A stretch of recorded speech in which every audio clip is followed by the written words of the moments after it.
Every member of Congress faces a dilemma. Frankly, two pretty lousy choices. One, we can vote to certify, not consider any objections. If we do that, that will be heard by a lot of Americans as saying we don't think voter fraud is a real concern. We don't think these claims should be investigated thoroughly. I know that's not what most of us believe. But secondly, and I think all of us rightly don't want to be in a position where we're suggesting setting aside the results of an election just because the candidate that we supported didn't happen to prevail. That's not a principled constitutional position. That's why in assembling this group of 11 senators, I was looking for a third option, an option that was really moored in the law. And so I'll tell you what I did, Marie. I went back and looked at the historical precedents. I think the strongest precedent is the presidential election of 1876, Hayes versus Tilden.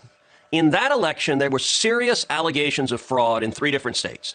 In Florida, in Louisiana, and in South Carolina.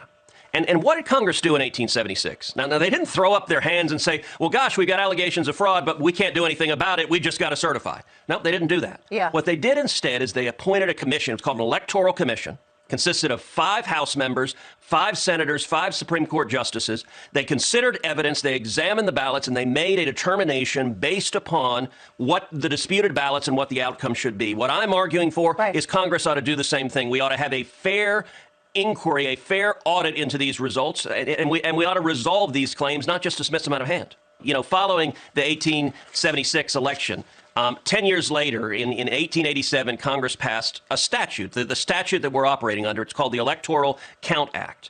And what it provides is the mechanism for raising an objection. And it says you can raise an objection if the votes were not regularly made by lawfully certified electors. And so in this instance, if you have states that are violating the law, that are committing fraud, those votes are not being regularly made, and those are not lawfully certified electors. And so that Congress's responsibility is to address these claims. I understand that for some of my colleagues, that's a hard choice. It's not a responsibility they welcome. Whether we welcome it or not, the Constitution gives us that responsibility, and we need to step forward and defend the rule of law and protect the integrity of our elections.